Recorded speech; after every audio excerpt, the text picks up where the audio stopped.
আজকের এই রেসিপিটা দুর্দান্ত টেস্টের হতে চলেছে বন্ধুরা। তো তার জন্য পুরো রেসিপি ভিডিওটা আপনাদের কাছে দেখার জন্য অনুরোধ রইল। খুব ভালো টেস্ট হয়, বাড়িতে একবার অন্তত ট্রাই করবেন এবং কমেন্টে জানাবেন বানিয়ে যে কেমন হয়েছে। সাধারণ কিছু বাড়িতে থাকা উপকরণ দিয়ে এই রেসিপিটা তৈরি করা যায়। বিশেষ কোনো সামগ্রী এখানে মার্কেট থেকে কেনার দরকার নেই।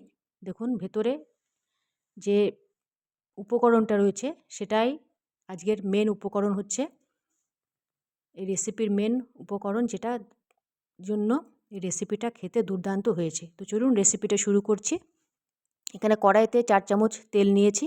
ওর মধ্যে ধনে, জিরে, গোলমরিচ, লবঙ্গ, দারচিনি, এলাচ, শুকনো লঙ্কা আর একটুখানি তেজপাতা, মানে হাফ তেজপাতা দিয়ে ভালো করে নাড়াচাড়া করে লো টু মিডিয়াম আঁচে ওর মধ্যে কাঁচা লঙ্কা, আদা, রাফ চপড করা পেঁয়াজ দিয়ে হালকা নাড়াচাড়া করে এই পুরো প্রসেসটা লো টু মিডিয়াম আঁচে হবে, যাতে মশলাগুলো পুড়ে না যায়। নাড়াচাড়া করে ওর মধ্যে বেশ কিছুটা টমেটো কুচোনো আর 3 থেকে 4 কোয়া রসুন এর থেকে বেশি দেওয়ার দরকার নেই, দিয়ে হালকাভাবে নাড়াচাড়া করে ঢেকে ঢেকে এটাকে নরম করতে হবে। তো বন্ধুরা, আজকে রেসিপিটা পুরো দেখার পর যদি আমার রেসিপি ভিডিওকে আপনাদের ভালো লেগে থাকে, আমার রেসিপি ভিডিওকে লাইক শেয়ার করবেন, চ্যানেলকে সাবস্ক্রাইব করবেন। মশলাটা এখানে রোস্ট হয়ে গেছে, আরও একটুখানি জল দিয়ে মশলাটাকে নরম করতে হবে লো টু মিডিয়াম আছে, তার জন্য এখানে ঢাকা দিয়েছি। যতক্ষণ ওটা হচ্ছে এখানে আমি মটরশুঁটি ভাপিয়ে নিয়েছি, সেটাকে মিক্সিং জারে দিয়ে সেদ্ধ করা সোয়াবিন দিয়ে একটা দরদরা এখানে পেস্ট তৈরি করতে হবে। পেস্টটা যেন পুরো মিহি পেস্ট না হয়, একটু যাতে গোটা গোটা থাকে। পেস্ট করা হয়ে গেছে। এরপর যে আদা রসুন গরম মানে মশলার যে এখানে রান্না করতে রেখে দিয়েছিলাম, সেটাকে আরও একবার নাড়াচাড়া করে গ্যাসের ফ্লেম বন্ধ করে এখানে কিছুটা ধনেপাতা দিয়ে নাড়াচাড়া করে রেখে দিয়েছি, যাতে পুরো মানে অ্যারোমাটা ছড়িয়ে যায় আর ভালো করে যাতে ঠান্ডা হয়ে যায়। এবার এখানে মিক্সিং জারে যে জিনিসগুলো দিয়েছিলাম উপকরণগুলো, সেটা একটা মিক্সিং বোলে ঢেলে নিয়েছি। তার মধ্যে বেশি কিছু মশলা আছে: ধনে ক্রাস্ট, গরম মশলা একটুখানি, সাদা নুন, কালো নুন, কাঁচা লঙ্কা কুচোনো, লাল লঙ্কা গুঁড়ো, সাদা তিল ভাজা, রোস্টেড মশলা, আর হচ্ছে 1.5 চামচের মতো আমচুর পাউডার, সামান্য একটু চিনি, 2 চামচ চালের গুঁড়ো, 3 চামচ বেসন আর ক্রাস্ট আদা 2 চামচ দিয়ে ভালো করে এটাকে শক্ত ডোয়ের মতো তৈরি করতে হবে। এখানে বেশি জল দেওয়া চলবে না। আর একটুখানি বাইন্ডিংয়ের জন্য একটু সেদ্ধ আলু এখানে ঘুষে দিলাম, মানে গ্রেটেড করে দিয়েছি। খুব ভালো করে উপকরণগুলোকে মেখে একটা টাইট ডোতে পরিণত করতে হবে। বন্ধুরা, ডোটা যতটা মানে যত টাইট হবে তত এটাকে ভালো ভাজা হবে, একটু নরম হলে কিন্তু এখানে তেল টানবে। তো ডোটা খুব ভালো করে মেখে রেস্টে রেখে দিয়েছি। এরপর যে মশলাটা আছে কড়াইতে টমেটো পেঁয়াজে, সেটা ভালো করে ঠান্ডা হয়ে গেছে, এটা মিক্সিং জারে দিয়ে ফাইন একটা পেস্ট তৈরি করে নিয়েছি। এরপর কড়াইতে তেল গরম করতে দিয়েছি।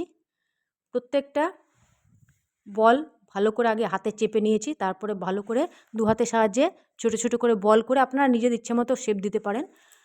এটাকে আগে হাই আঁচে ভাজতে হবে। তারপর যখন বাইরেটা লাল লাল হয়ে যাবে, তারপর একটুখানি আঁচটাকে মিডিয়াম করে ভেতরটা সেদ্ধর জন্য হালকাভাবে নাড়াচাড়া করে উল্টে পাল্টে সব বলসগুলোকে এভাবে লাল লাল করে ভেজে নিতে হবে। বলসগুলো ভাজা হয়ে গেছে, একটা বাটিতে তুলে রেখেছি।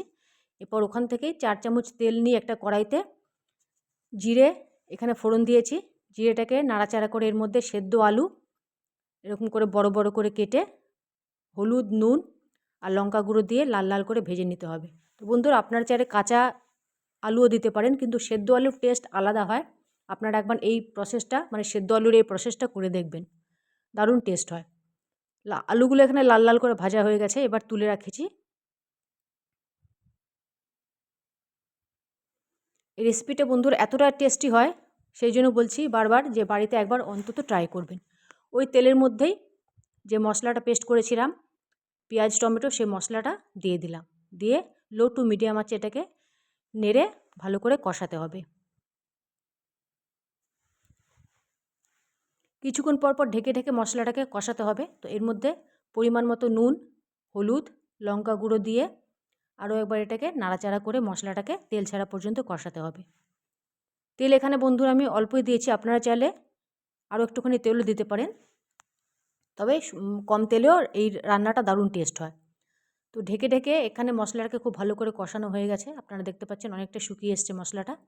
এরপর এর মধ্যে যে মিক্সিং জারে যে মশলাটা পেস্ট করেছিলাম ওই মিক্সিং জারেই জল দিয়ে জলটাকে গুলে একটা বোলের মধ্যে ঢেলে নিয়েছিলাম, ওই জলটাকে এখন এই গ্রেভি তৈরি করতে কাজে লাগবে। তো অল্প করে ওই জলটা এখানে দিয়ে দিয়েছি, ভালো করে নাড়াচাড়া করে ওর মধ্যে হাফ চামচের মতো কসুরি মেথি দিয়ে ভালো করে নাড়াচাড়া করে মশলাটাকে আরও একবার ফোটাতে হবে। এরপর যে ভাজা আলুগুলো আছে ভাজা আলুগুলো এই গ্রেভির মধ্যে দিয়ে দিলাম। গ্রেভির মধ্যে দিয়ে দেওয়ার পর ভালো করে নাড়াচাড়া করে একটুখানি ফোটাতে হবে। তো বন্ধুরা, আজকের এই রেসিপিটা দুর্দান্ত টেস্টের হয়েছে, তো আপনারা অতি অবশ্যই ট্রাই করবেন। খুব ভালো করে ফুটে গেছে আলুগুলো দেওয়ার পর। এরপর এর মধ্যে আরও একটুখানি জল দিলাম, সেই মশলা ধোয়ার জলটাই, মিক্সিং ধোয়ার জলটা। পুরোটা যদি জল দিতে না ইচ্ছা করে তাহলে পুরোটা জল দেওয়ার দরকার নেই, আপনাদের নিজেদের ইচ্ছা মতো গ্রেভিটা এখানে কম বা বেশি রাখতে পারেন। এবার বলসগুলো দিয়ে দিলাম, কোফতাগুলো ভালো করে অ্যারেঞ্জ করে জলের মধ্যে মানে ঝোলের মধ্যে ডুবিয়ে লো টু মিডিয়াম আঁচে একটু ঢেকে দিলাম। খুব ভালো করে এখানে ফুটে গেছে। আরও একবার এটাকে বলসগুলোকে ভালো করে নেড়ে দিতে হবে। এরপর এর মধ্যে ভালো টেস্টের জন্য আর একটু ব্যালেন্সের জন্য সামান্য একটুখানি চিনি এখানে দিয়ে দিলাম। চিনিটা অপশনাল, কিন্তু চিনিটা দিলে দুর্দান্ত টেস্ট হয়েছিল। তো আপনারা এই প্রসেসটা করে দেখবেন। আরও একবার নাড়াচাড়া করে চিনিটা যেহেতু দেওয়া হয়েছে একটুখানি ফুটতে দিতে হবে লো টু মিডিয়াম আছে। আরও একবার ঢাকা দিয়ে দিলাম। দেখুন বন্ধুরা, এখানে পুরোপুরি তৈরি হয়ে গেছে, ফ্লেম বন্ধ করে দিয়েছিলাম। এবার হচ্ছে প্লেটিংয়ের পালা। দারুণ টেস্টের রেসিপিটা ডিনারে বা দুপুরে ভাত, রুটি, পরোটা, লুচির সাথে দারুণভাবে জমে যাবে, বা পোলাওয়ের সাথেও জমে যাবে, পোলাও বা ফ্রাইড রাইসের সাথে, মানে যেটা দিয়ে ইচ্ছে সেটা দিয়ে খেতে পারেন। দারুণ টেস্ট হয়েছে, আর আপনারা অতি অবশ্যই বাড়িতে ট্রাই করবেন এই রেসিপিটা। দুর্দান্ত টেস্টের রেসিপি, বাড়িতে সবাই আপনার এই রেসিপি খেয়ে খুব পছন্দ করবে। তো আজকের মতো এতটাই, আবার নেক্সট পর্বে নতুন কিছু নিয়ে আপনাদের সাথে আবার দেখা হবে। ততক্ষণে খুব ভালো থাকবেন, সুস্থ থাকবেন। আর ওপর দিয়ে আমি এখানে গার্নিশিংয়ের জন্য কিছুটা কুচনো ধনেপাতা ছড়িয়ে দিয়েছি। আবার নেক্সট পর্বে আবার নতুন কিছু নিয়ে আসবো।